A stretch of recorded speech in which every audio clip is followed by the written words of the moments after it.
Hello mga kapadimen. Ngunyan nga ni maluto na naman kita sa tong paboritong panira. Ining lulutoon ta ay bibihira na lang madakop sa satuyang sagad. Sa iniyo kaya kadalasan permisindang yaon sa mga magagapo na lugar o bahura. Yaong kaya sa bahura o magapo na lugar ang source ni sa indang mga pagkakan. Saro pang rason kaya yaon sinta permi sa bahura taginigibon ninda ining taguan. Pag-igwang panganib sa indang mga buhay man. Now you know. Gamit ining nasapak na margarin, diyan natin siya lulutuin. Pag ang margarin tunaw na, ilalaag na siya. Arog lang pala nga ni kani ang masiram na luto sa pugita para kuhang-kuha mo talaga ang lasa niya. Amay na amay nga ni, kita nasa dagat na naman para magdakop ning laman kan sa tuyang sagkad. Sanap buhay mi nganing ini ay swertihan lang. Pag minsan, mayo, pag minsan, nakakadakol man.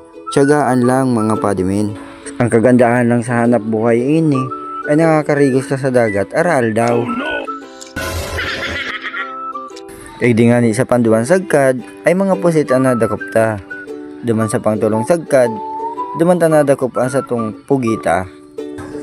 Shoutout nga pala kay Jay Aquino. Yan, palagi siyang nanonood mga par. Salamat sa iyo, padimen. Ingat-ingat lagi sa iyong trabaho.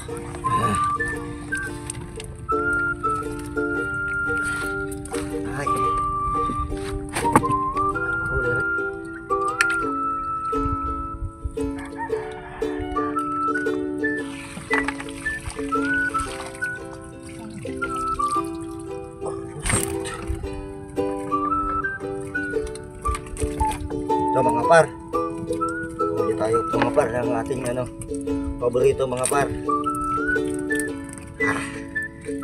Ano lang natin to mga par, papakuluan mga par, tabubok.